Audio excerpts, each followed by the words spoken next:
19শে সেপ্টেম্বরেই থমকে রয়েছে আমাদের জীবন। এখন শুধু অপেক্ষা, ন্যায়ের অন্তহীন অপেক্ষা। সোশ্যাল মিডিয়ায় ফের আবেগপ্রবণ গরিমা শইকিয়া ও পামি বরঠাকুর। জুবিন হত্যা মামলা চার্জশিট পেশের পর ফেসবুকে আলাদা আলাদা দুটি পোস্ট জুবিন পত্নী গরিমা ও বোন পামির। গরিমা লিখছেন, অভিশপ্ত সেই দিনটিতেই থমকে রয়েছে আমাদের জীবন। সব ভেঙে চুরমার হয়ে গেছে। তোমার মতো একটা মানুষের সঙ্গে এমন জঘন্য অপরাধ কি করে করতে পারে কেউ? সেই অভিশপ্ত দিনটিতে ঠিক কি ঘটেছিল, কিভাবে ঘটেছিল, সেটা না জানা পর্যন্ত এই বুকের জ্বালা মিটবে না। এখন শুধুই অপেক্ষা ন্যায় প্রক্রিয়ার। সব স্পষ্টভাবে বেরিয়ে আসুক এবং প্রতিটা অসুর পৃথিবীর কঠোরতম শাস্তি পাক। গরিমার এই পোস্ট আরও একবার জুবিন অনুরাগীদের সবার হৃদয় ছুঁয়ে গেল। শুধু গরিমাই নয়, ভাই জুবিনকে নিয়ে ফেসবুকে আবেগপ্রবণ পামিও। কবে ন্যায় পাওয়া যাবে? এখন শুধু সেই অপেক্ষা। আশা করছি বিচার প্রক্রিয়া পক্ষপাতহীন হবে এবং দোষীরা উপযুক্ত শাস্তি পাবে। সবার শেষে যদি আবার তোকে ফিরে পেতাম, ঘুরিয়ে আনতে পারতাম। গরিমা পাম্মির মতো জুবিন অনুরাগীদের সবাই এখন তাকিয়ে আছেন সেদিকেই। প্রাণের চেয়ে প্রিয় জুবিন ন্যায় পাবেন। কিন্তু প্রশ্নটা হলো, সিটের দাখিল করা চার্জশিটে ন্যায় পাওয়া যাবে তো? গৌরব, লুরিন, অখিল সহ বিরোধী পক্ষের সবার পর এবার সিটের চার্জশিট নিয়ে প্রশ্ন তুলেন অভিনেতা রবি শর্মাও। সিঙ্গাপুরের ইয়টের শেষ মুহূর্তে সেদিন ঠিক কি ঘটেছিল জানতে চাইছেন সবাই। সবার জানার অধিকার রয়েছে। চার্জশিট নিয়ে গরিমা গার্গের মন্তব্য ও প্ৰতিক্ৰিয়া প্ৰকাশ কৰেন ৰবি। মোৰ বহুত কথা আছে, ইমান কথা ক'বলৈ এতিয়া একচুৱেলি এইটো সময়ত মই মুডটোতো নাই, কাৰণ অলপমান মুডটো বেলেগ ধৰণে আহিছিলোঁ। আৰু দ্বিতীয় কথা হৈছে যে প্ৰথম কথা হৈছে যে মই এই চাৰ্জশ্বিটখনলৈ সন্তুষ্ট নহয় ব্যক্তিগতভাৱে, আৰু সন্তুষ্ট নহয়। আৰু মোক এতিয়াও এটা প্ৰশ্নৰ উত্তৰ লাগে যে যিসমূহ ভিডিঅ' আগে ওলাই আহিলে সেই শেষৰ ভিডিঅ'টো মোক লাগে। এজন জুবিনৰ বন্ধু হিচাপে, জুবিন অনুৰাগী হিচাপে, জুবিনৰ ভক্ত হিচাপে মই বিচাৰো যে জুবিন গাৰ্গৰ শেষ পৰ্যায়টোত কি হৈছিলে মই জনাৰ মোৰ অধিকাৰ আছে আৰু মোক সেইটো লাগে। গতিকে বাকী সবিশেষ মই আৰু এইকেইদিনৰ ভিতৰতে ক'ম।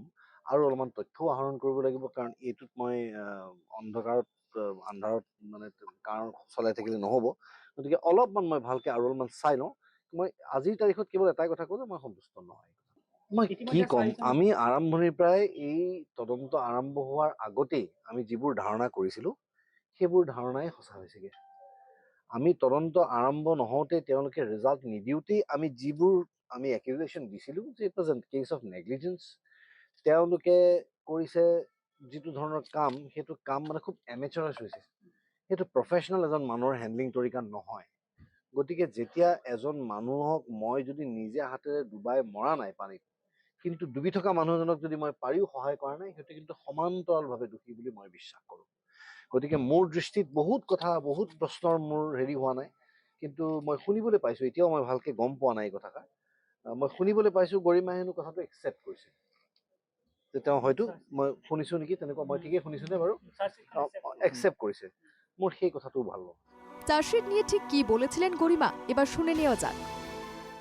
আমি ইতিমধ্যে যিকেইজন অভিযুক্ত তেওঁলোকৰ ওপৰত এফআইআৰ দাখিল কৰিছিলোঁ আমাৰ পৰিয়ালৰ ফালৰ পৰা। গতিকে যেনেকৈ আমি আশা কৰিছিলোঁ সেইমতেই তদন্তৰ কাৰ্যখিনি সম্পাদন হৈছে। সেইকাৰণে আশা কৰা মতে হোৱাৰ কাৰণে আমাৰ ভাল লাগিছে। আৰু খুব মানে বহুত কষ্ট কৰি তদন্তকাৰী দলটোৱে গোটেইখিনি SIT এইখিনি ইমান দিন ধৰি কৰিলে। গতিকে আমি তেওঁলোককো ধন্যবাদ জনাইছোঁ, আৰু ৰাইজে আশা কৰা মতেই সেইখিনি ফল ওলাইছে। গতিকে এতিয়া সকলোখিনি ন্যায় প্ৰক্ৰিয়াৰ ওপৰত, আৰু আমি আশা কৰিছোঁ একেধৰণেই খুব ন্যায় প্ৰক্ৰিয়াটো খুব সুচাৰুৰূপে পৰিচালনা হ'ব। আৰু যিহেতু দোষী সাব্যস্ত হৈছে, এতিয়া তদন্তত ওলাইছে, গতিকে প্ৰতিজন দোষীয়ে কঠোৰতকৈ কঠোৰতম শাস্তি পাব লাগে, সেইটোৱে আমাৰ কাম্য। উল্লেখ্য, চার্জশিট নিয়ে এর আগে অরাজনৈতিক কোনো প্রতিক্রিয়া শোনা যায়নি। রবি শর্মা প্রথম প্রশ্ন তুলেন সিটের দাখিল করা চার্জশিট নিয়ে। যদিও রাজনীতি থেকে শুরু করে সাংস্কৃতিক জগৎ সবাই চাইছেন জুবিনের ন্যায়। Bureau report, NKTV Bangla.